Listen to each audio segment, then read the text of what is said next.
Wakanim is a legal anime streaming service available in some European countries.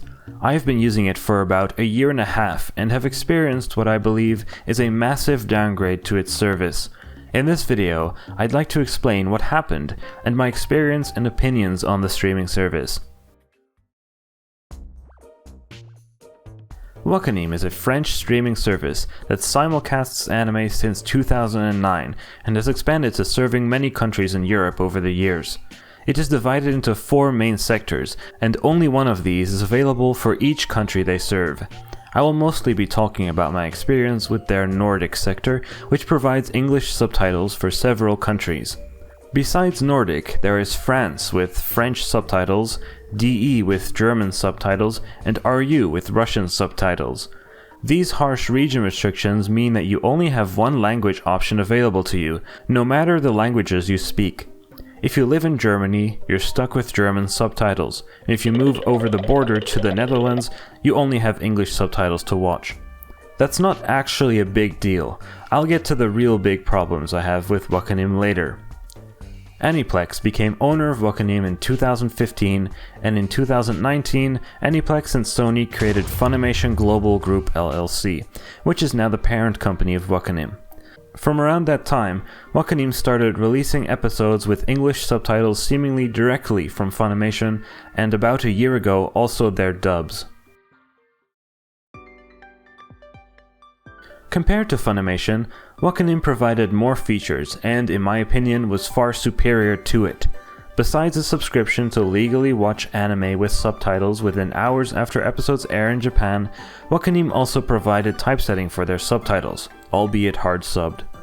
I already explained what typesetting is and why I think it's a powerful tool for anime subtitles in a previous video, but the gist of it is that any Japanese text on screen that needs translating can be styled in such a way that it fits in with the scene of the show, as if it was part of the video itself instead of subtitles pasted on top.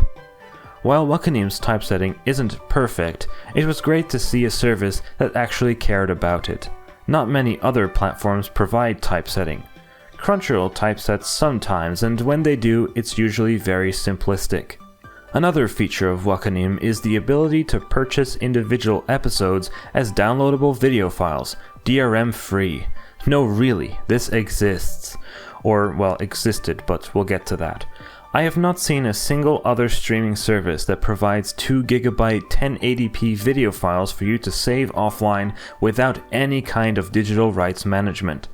The video quality is really good, surely not as good as that of Blu-rays, but with €1, about $1.20 per episode, and even cheaper if you buy whole seasons, this is one of the best features of any streaming service I've ever seen. Here's a comparison of a complex video segment in Wakanim's offline download quality. Here's what it looks like in their streaming video player. And lastly, Funimation's video quality. As you can see, while Wakanim's video player has the worst quality of the 3, their downloads exceed Funimation's player by a massive margin.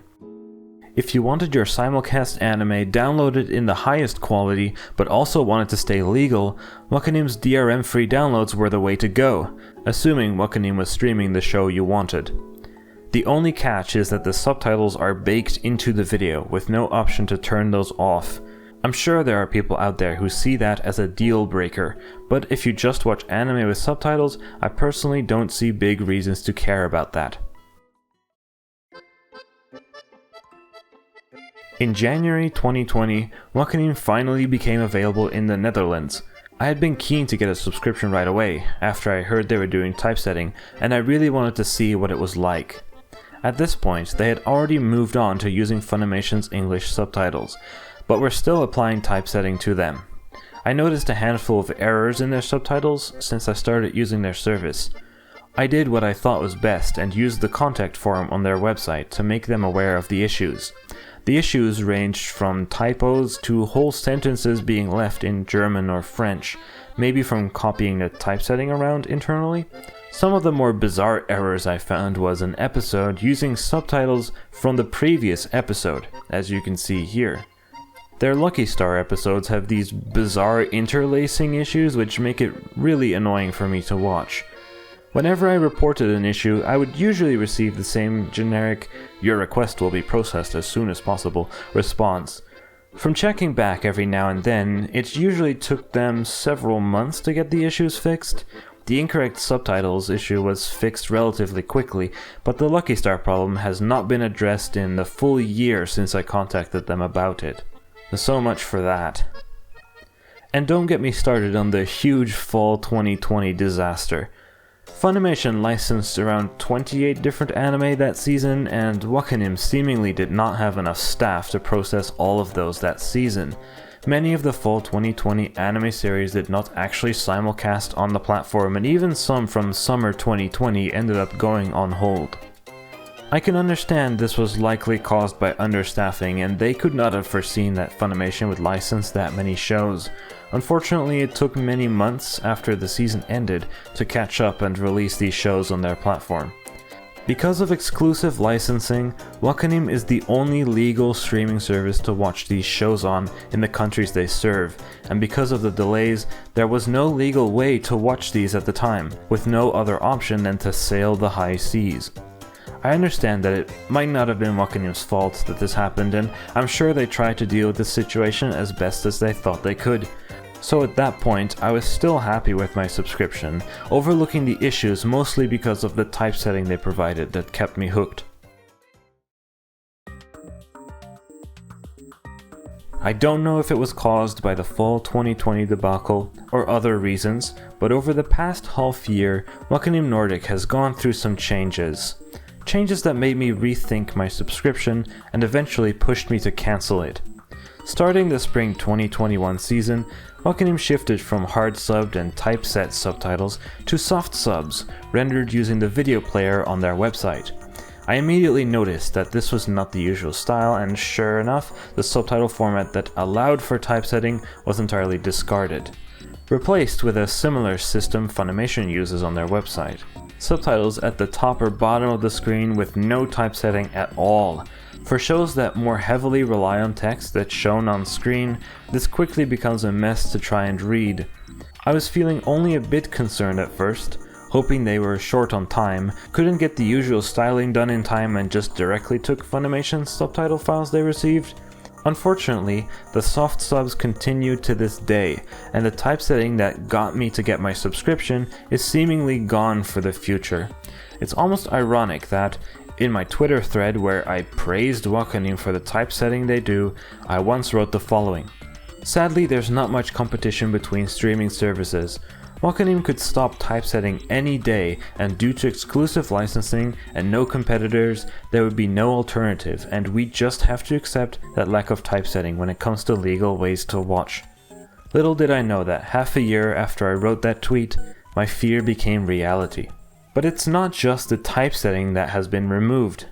Series arriving on the platform ever since spring 2021 have also lost the ability to be purchased for downloading.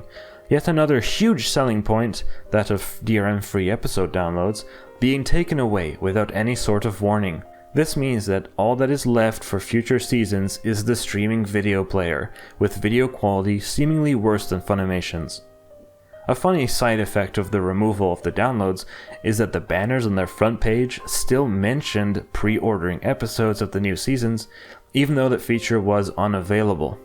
I'm not a lawyer, but me and some customers in Wakanim's own Discord server were discussing if this would actually be false advertising and if it could be illegal. I mentioned Wakanim in a tweet about this situation, and within a month, most of those banners were replaced with ones that don't mention the pre-ordering anymore. Coincidence?